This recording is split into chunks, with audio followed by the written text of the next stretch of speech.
Yes, inventory is not a sexy product. I like this, or a sexy conversation. I like to say it gets a lot sexier when you put a bunch of zeros behind it. There's a lot of money that can be made or lost in inventory management, or like I like to say, inventory mismanagement.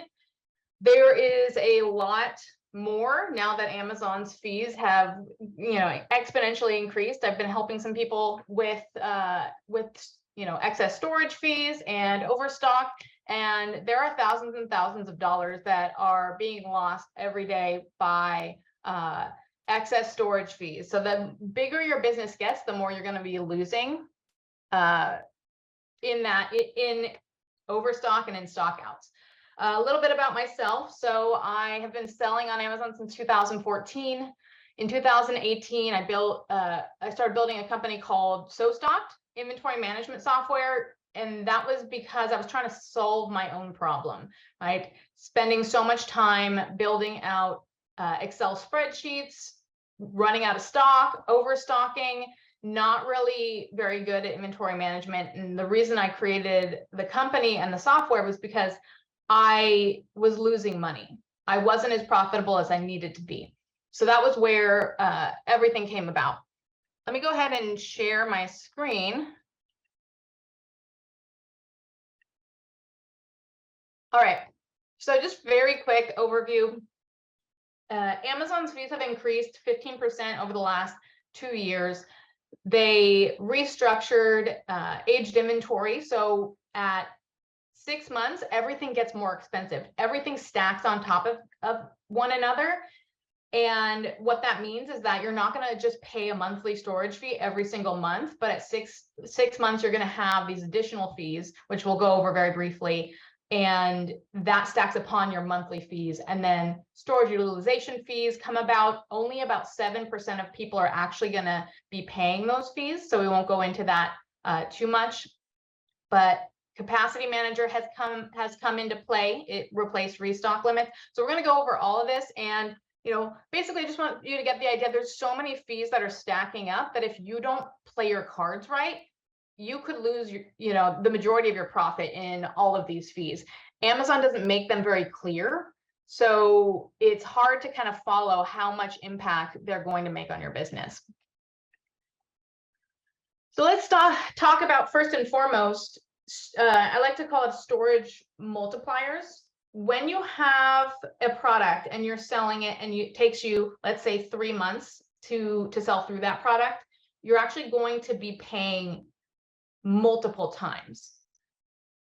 If you've got 900 units and you're paying 87 cents per unit, let's say, for example, you're going to pay that once, but then for 600 of those units, if you're selling 300 units per month, you have 600 units that you're going to be paying twice on. And then the third month, you have 300 units that you're going to be paying 3 times on.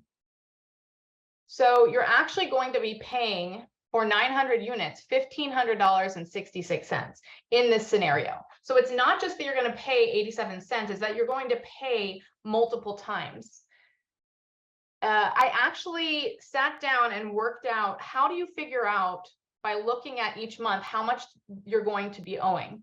If we take that $1,500 and we divide it by the 900 units, we're actually going to be paying $1.79 for each one of those units. So this is what you have to think with. You have to start thinking that everything, I can't just look at landed cost. I have to look at, is my product profitable after I've had it in Amazon for 3 months, for 4 months, for 5 months? Am I actually going to be profitable? If we look at it, there's every single month that you have your inventory in stock, you're paying a 0.5 points above. So 1 month you're paying 1 time. The second month you're paying 1.5. So and so on. So 3 months you're paying twice. You're paying that fee twice on every single unit that you put in. Once you get to 6 months, you're actually paying an extra 50 cents per cubic foot. And then you're paying $1 per cubic foot the next month. And then you're paying $1.50 per cubic foot. and then $3.80, and so on. You're paying all of this money so that if you leave inventory in there for 12 months, you're actually paying $9.86 per cubic foot. It's very, very important. If you have slow selling products and you're just sitting there waiting for those products to sell out, and maybe you're not paying attention to them, you're paying attention to your big sellers, that slow moving product is going to start eating at your profit on the products that you are selling well. So you need to have a game plan for how are we going to move this? Are we going to remove that?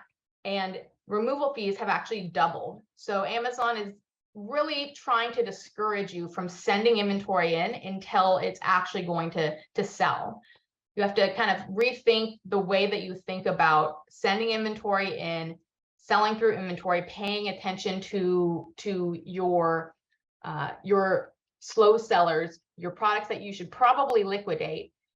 It's actually, you can figure out that it's going to cost you more to keep it there than to remove it in some cases.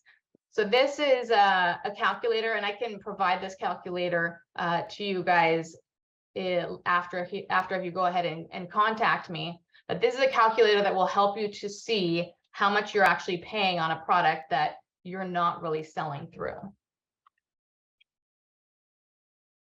Something is happening with the, hold on a second.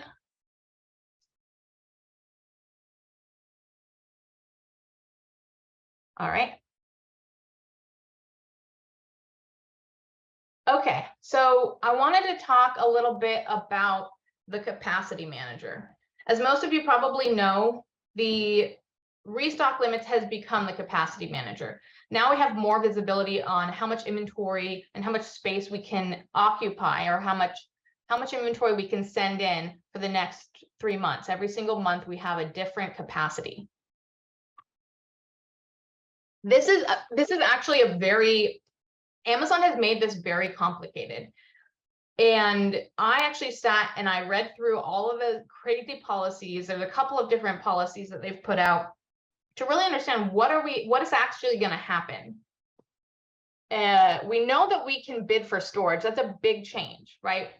Our goal is to avoid a stock out. So if you have, let's say, 500 cubic feet of space, but you feel like you need 550 cubic feet of space, you can actually, just like in PPC, you can actually bid for storage.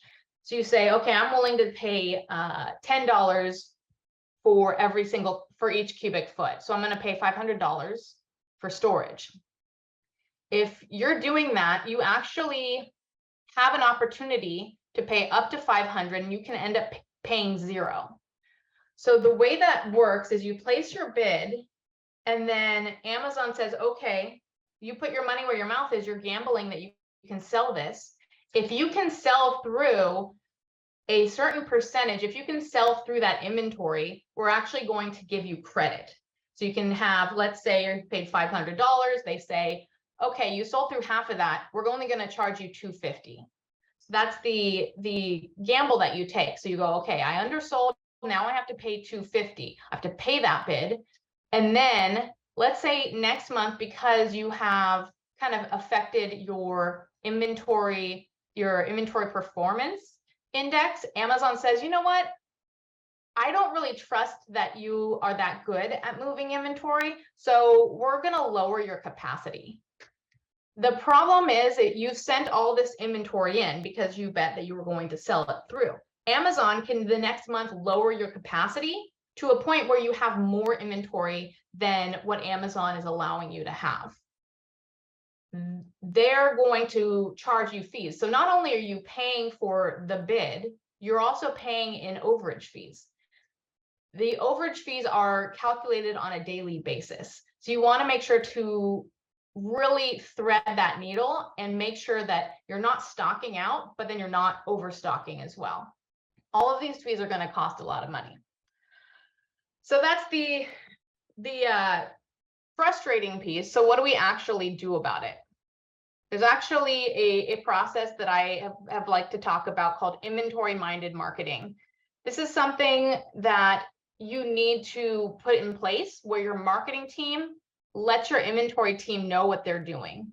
And then your inventory team lets the marketing team know what the state of inventory is and actually gives them reports that will help them to improve their marketing plans. Before restock limits, the most common reason that people ran out of stock was that the marketing team didn't tell the inventory team what they were doing. They'd make an update to PPC, they would, optimize the listing, they would run a lightning deal, and they didn't have the inventory to actually afford to Chelsea, do that. I cannot hear, by the way. I'm not sure if it's only me. You can't hear? Yeah, I can hear you now. I lost it for like, okay, now it's okay. Can you hear me now? Yeah, I can hear you now. Okay, how much did you miss of that? Probably 10 seconds. Okay. Okay, good. So the most common way that people ran out of stock was because of marketing. Marketing would make some tweak, they would increase PPC, they would do a lightning deal, and inventory, they didn't have enough inventory available. And we're not just talking about, sellers who are starting out, who are brand new.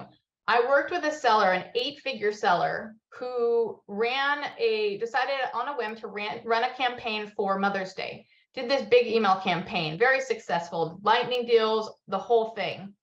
The next month for Father's Day, he was running out of stock. He had to turn off all of his lightning deals. He had to lower his PPC and try to avoid a stock out. So it's a very common thing. If you don't have these systems in place, you need to get them in place. You need to switch the marketing team and the inventory team to thinking about profit and cash flow. The marketing team thinks a lot about revenue and driving revenue and the sales, but doesn't necessarily think as much about having it be profitable and increasing cash flow. If you don't have profit, you don't have cash flow, right? Unless you're paying a funding company, you're borrowing a bunch of money, but how are you going to pay that money back if you don't have profit? So here are the different reports, and I like this to be very actionable. So we've got the reports that we talk about, something that we have in SoStocked automatically, but it's something that you can work to build yourself as well. You want to stock out risk report. You want to know which products are going to stock out, when are they going to stock out, and how long. So we're looking at how many days are they going to stock out. If we're going to stock out for 57 days, you're not going to really be able to avoid a stock out like that. So you have to take different actions than if you can avoid the stock out. If I know I'm going to be out of stock for 7 days, I could probably avoid that. I could probably do something, work with my marketing team to avoid the stock outs. The marketing team is paying for ads. So the more ads that they run into a stock out, the less money you're making on every single sale. So if you turn down your ads, you're making more money on every single sale, and you're slowing down your sales to be able to try to avoid that stock out. This is a report that you should be executing on a weekly basis, the stock out risk report. So with the stock out, if you have a stock out that's coming up and you're looking at these reports and you can't avoid the stock out, the thing that should be done is I have something called the stock out avoidance checklist or action list. The inventory team has certain things to do, right? Is there a way to express ship inventory in? Is there a way to switch to FBM? Are there things that can be done to try to get inventory in faster? And then there's, of course, things that you can do afterwards to say, how did that happen and how can I prevent it in the future? Which we'll talk about in a second, which is another action list that I have. The marketing team has certain things that they need to do if they can potentially avoid the stock out. Things like deactivating coupon codes, cutting back on aggressive marketing, making sure you're tracking your page ranking so that if you are slowing down sales, you're not losing your page ranking at the same time. And then working with the inventory team to make sure the inventory actually arrives. If you can't avoid a stock out, one of the things that should be done is to try to, some people like to increase sales or at least maintain sales and then close the listing at a high page ranking. If you don't do that, the page ranking will start to slow down. You want to tell Amazon that it's not that your sales stopped because no one wants your product, it's that you didn't have any inventory. There's a way of kind of, triggering Amazon's algorithm. So you can increase marketing or, just maintain your page rankings. Make sure that you're tracking an increase or maintaining of the page rankings. And then this is something that is really actually a little hack. I got this from Vanessa Hung. If you guys know Vanessa Hung's super smart in the Amazon space. She, you want to tell Amazon that you're not stocked out. You actually want to strand your inventory. You have the inventory performance index, which tells Amazon how good or bad you are at inventory. The inventory or IPI score has everything to do with how much inventory they're going to give, inventory space they're going to give you in the capacity manager. So if you start to decrease your score, that's going to impact the future of your inventory and your ability to send in inventory to Amazon. So it's very important. With the different factors that come up in inventory performance index, some of them are more important than others. One of the more important ones is avoiding stockouts, your in-stock rate. That has a lot more bearing on your score than stranded inventory. And stranded inventory means that you have a listing that is not live on Amazon, right? Suspended or inactive. And you've got this inventory sitting there and it can't be sold because your listing isn't live. So that's stranded inventory. It's usually easy to resolve if you can reactivate your listing. But if you can avoid a stock out, you have a stock out coming up, and instead of running out of stock, say wait till you have, say, 5 units or 10 units, and then intentionally strand your inventory. Try turning off your listing or creating a listing violation, like changing your image to your main image to remove your white background, right? You're supposed to have a specific amount of white background on your image. You can change that by, zooming into that image and removing that white background. And then you'll get a listing suspension, and that will strand your inventory. So that does a lot less to affect your score, which will help in the long run in terms of how Amazon sees your business and how you are with inventory. The other things that you should be doing is preparing for re-ranking. The marketing team needs to prepare for ranking those products. When you come back in stock, what are you going to do to drive those sales again? It's very important to not run out of stock as well, because that most of the time you can get a product back, but every now and then, once in a blue moon, something weird happens and you never recover that product. It never goes back to the way it was. So you can sometimes kill a product simply by running out of stock, which is another reason why stranding inventory is a good idea, because it could help to avoid something like that. And then adopt inventory-minded marketing strategies to sync your marketing and your inventory team. So the first of that is the stock out. The other thing that you should look at is, why did I actually stock out? What was it that caused me to run out of stock? You look at the past year and you see, how often did you stock out? How many times did you stock out? Amazon gives this information through the API, but there's no report that we've been able to find in Seller Central that you can use. So you can keep a log of all the days that you stocked out and keep track of that, right, starting today, so you can start gathering that information, or you can pull it from the API. You can identify the percentage of days that you ran out of stock, and you can also look at, is there a specific supplier that caused me to run out of stock? If I see that every one of my products that significantly ran out of stock was from the same supplier, that might be where my problem lies. So you should create a report. I call it the past stock out report. And this should be something that you look at quarterly. Then you have the stock out assessment checklist. I won't get into all of the details, but like I said, you can send me an email, chelsea@sostock.com, and I can send this to you along with the other reports and the calculator that we talked about earlier. But what you do with the stock out assessment is you look at the different reasons why you might be stocking out, and then how can you avoid doing that in the future?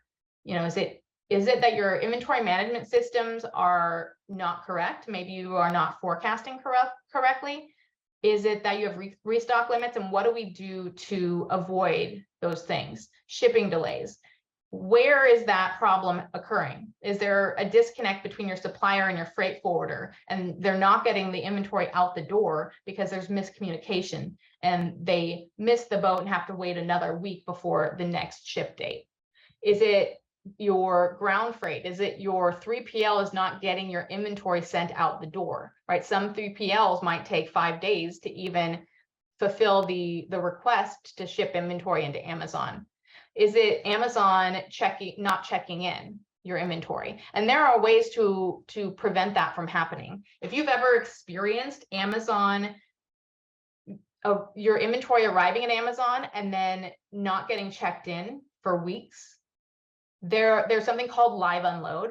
And this assessment checklist will talk a little bit more about live unload, but it basically means your inventory is delivered and it gets checked in almost immediately. So if you're having problems with that, especially before Prime Day and before the fourth quarter, Black Friday and all of those sales events, you may want to consider live unload. It is more expensive, but if it's the difference between stocking out and not for important holidays, especially, that's when it starts to make sense.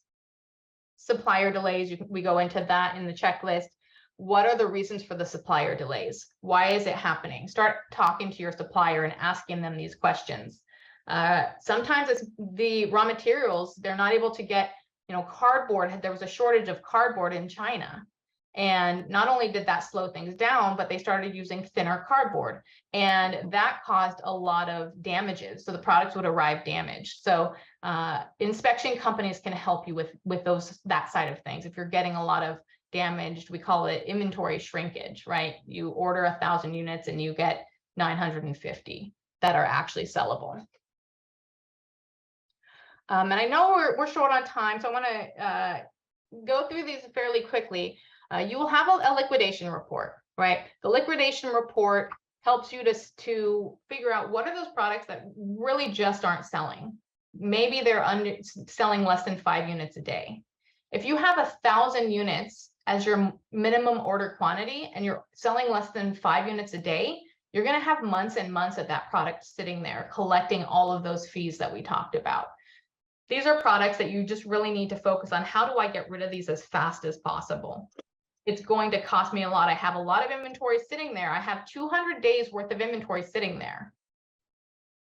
That's a time when you look at, do I remove it? Do I drop this? Do I drop the prices? Do I do an email campaign? How can I get rid of this as fast as possible?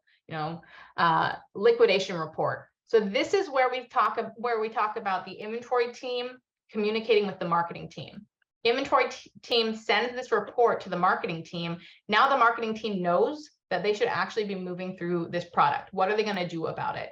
So that's where we look at, okay, it's not just about revenue, it's about profit. And the marketing team thinks a lot about the revenue. We get them to think about profit when we send them the liquidation report, and we send them something called the slow sellers report. The difference between those two, it sounds very similar. And just so that you know, I'm talking very fast. These reports that you have that you're going to be getting will have links to some of these concepts that will help you to better understand. And then we're having a replay be sent out, I'm pretty sure. Slow sellers looks at a range, right? It's not yet so bad that it's going to be liquidated, right? It's above, let's say 5, but below 20. Maybe for your business, that's a zone where you're not so confident that it's a great seller, and it could end up being a liquidation product. but it also has the potential to be a decent product. We want to move it above that 20 unit a day mark or whatever it is for your business. This report needs to also go to the marketing team so they can develop a plan to move that out the top of that list before it moves out the bottom and becomes liquidation. And then lastly, we have overstock. You've got, let's say, over 90 days of stock. That's a problem. We should start moving that inventory because the longer it sits there, the more we're going to pay in fees. This report also goes to your marketing team. A lot of times your slow sellers, your liquidation products are going to be on this list, but your best sellers could be too. If you have, let's say, 120 days worth of a best seller, the marketing team should be excited about that. They're probably wanting to rank for certain products or certain keywords, right? Now they can take that extra inventory and run through it quickly, do, let's say, a targeted PPC campaign, do an off Amazon campaign, and drive sales to that keyword because you have all that inventory that is available to market with. I'm going to cut it short. I go in depth on things like dimensional weight and things like how to resize your product. We're getting into product resizing. We're finding thousands and tens of thousands of dollars in people's business with product resizing, carton optimization, pallet optimization. If you're interested in learning more about these things, you can reach out on sostock.com/connect. And we have various different free resources. Also can reach out and contact me directly, and I can help to point you in the right direction for those new tools that we're developing. All right, I'm gonna stop sharing now and call that a day.